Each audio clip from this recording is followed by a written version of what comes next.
ko naman. Super ganda naman itong product na to. Hello mga mare, for today's video, meron nga akong i-review at ito nga is yung automatic curler. Ayan, di ba? Napakabongga ng lagayan. Alam nyo ba na ito ay nakikita ko lang talaga sa FYP ko sa TikTok, pero ngayon nandito na, napasa kamay ko na. Kaya naman i-review ko nga ito at kung paano nga ba ito gamitin. Well, syempre, uunahin nga muna natin yung review ng kanyang curler. Usually kasi mga mare, di ba, yung pagkukulot ng buhok is medyo matagal at mahirap kasi nga iikot mo pa talaga mismo yung buhok mo. Pero ito nga no, pinadali na lang talaga ang buhay natin kasi nga automatic na siya at siya na mismo ang iikot. So ito, I got pink color. Ayan. Alam niyo naman na super favorite ko ang pink. Hindi naman obvious, di ba? Ano ba ang mga kasama nito sa box? So ito nga yung curler. And dito nga sa kabila is, ayan. Meron siyang kasamang dalawang hairpin. And meron ding napaka-cute na supply. O ayan. Pink na pink talaga. Grabe mga mare, ang ganda nito. At talagang sulit na sulit ang pagbili nyo dito. Lalo na kung mahilig kayong magkulot. Pahaba na rin yung kanyang wire. Ayan. So ito mga mare, meron siya ditong pindutan. So ito yung on. Open natin. Ayan. LED na rin siya mga mare at nakalagay dyan 160 degrees Celsius. So ayan yung kanyang init. Pag dinagdagan magiging 180 degrees Celsius at yung pinakamainit niya is 200 degrees Celsius. Pero syempre, di ba, kung gusto mo ng madalian, doon ka na sa 200 degrees Celsius para talagang mainit na mainit. Ganun. Pag pinindot natin ito,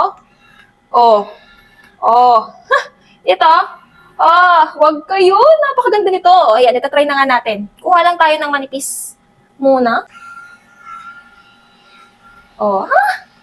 Diba? Napakadali lang niya. Ayan, diba, yan. Umiikot-ikot lang siya. Tapos pagka okay na, ayan, tanggalin nyo lang and then, wow! Ang ganda! Ayan, tingnan nyo. Kaya natin dito sa loob and then, click lang.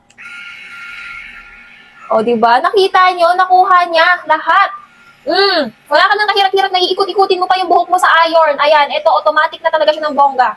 So, syempre, para mas gusto nyo na medyo kulot-kulot talaga siya, tagalan nyo lang, siguro mga 1 to 2 minutes. Yan, try natin. Ay!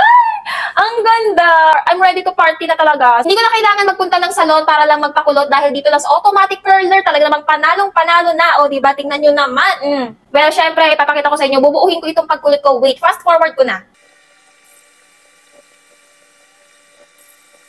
In fairness mga mare, hindi nabubuhol yung buhok ko kahit magulo mo pa siyang ilagay dun sa iron. Automatic na umaayos talaga. Ang bongga. Ayun tingnan nyo mga mare, kahit ang messy pa niya, pero hindi siya nabubuhol.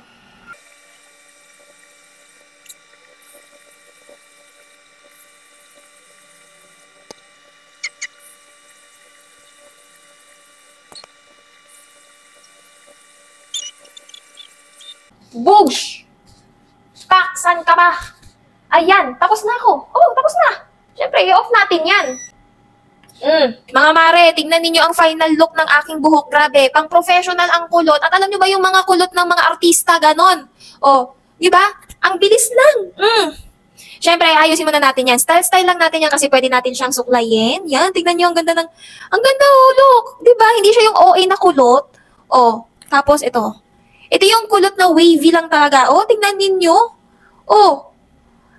Ayos ko naman. Super ganda naman itong product na to. Ito yun. Napakaganda nitong automatic curler na ito from CK In. Ayan. Ano ba na hindi ako nagtagal sa pagkulot ko? It takes 10 minutes para lang makulot ko itong buhok ko ng ganito kaganda. Look, dahil yan dito sa automatic curler. So, ano pa?